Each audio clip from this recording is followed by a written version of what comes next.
اللہ الرحمن الرحیم۔ ساتھ مغربی یو پی کے شہر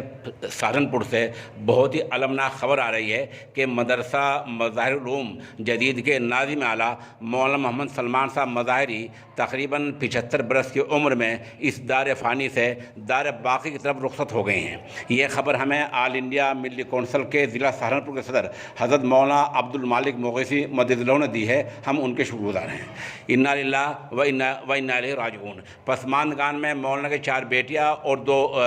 4 بیٹے اور دو بیٹی بتائی گئی ہیں، اور بتایا گیا ہے کہ ان کو آج پہلے میڈی گرام ہسپتال سہارنپور میں داخل کرایا گیا تھا، اور آج صبح مولانا بالکل تندرست نظر آ رہے تھے، لیکن شام کے وقت میں یعنی دوپہر کے بعد میں طبیعت تھوڑی خراب ہوئی اور ان کو دہلی لے جانے کی تیاری ہو ہی رہی تھی کہ ابھی تقریباً صحیح تک 5 بجے کے آس پاس مولانا کی روح اس قبض سے سے پرواز کر گئی، مولانا کا انتقال ہو گیا۔ یہ نہ صرف سہارنپور اور نہ صرف ہندوستان بلکہ پوری دنیا کے لیے بہت ہی بڑا ثانیہ ہے، اور اس کی تلافی بہت دیر میں جا کر ہوگی۔ ان کے انتقال پر ملال پر جو تعزیت کنندگان کے جو چند منٹوں میں ہمارے پاس کچھ فون سے اور کچھ واٹس ایپ پر پیغام آئے ہیں، ان میں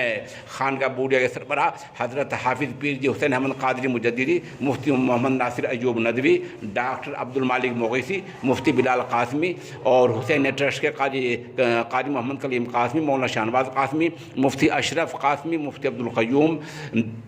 نیزوپورہ، اور مفتی ایوب صاحب صابر ہرسولی، مولانا ناظم کریمی، مفتی شہزاد ٹانڈا، اور اس طرح سے مولانا محمد صالح اور مولانا محمد شاہد، اور خانقاہ امداد اشرفیہ تھانے بون کے ناظم اعلیٰ مولانا نجم الحسن صاحب دامت برکاتہم، اور خانقاہ کے ترجمان مفتی حذیفہ نجم، مولانا بدر حسین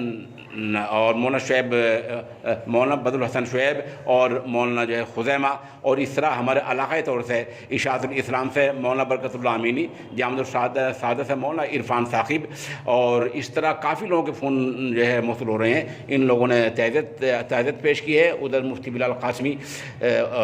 دعا کیجیے کہ اللہ تبارک و تعالیٰ مرحوم کو اعلیٰ درجات نصیب فرمائے اور پسماندگان کو صبر جمیل عطا کرے۔ وما علینا الا البلاغ۔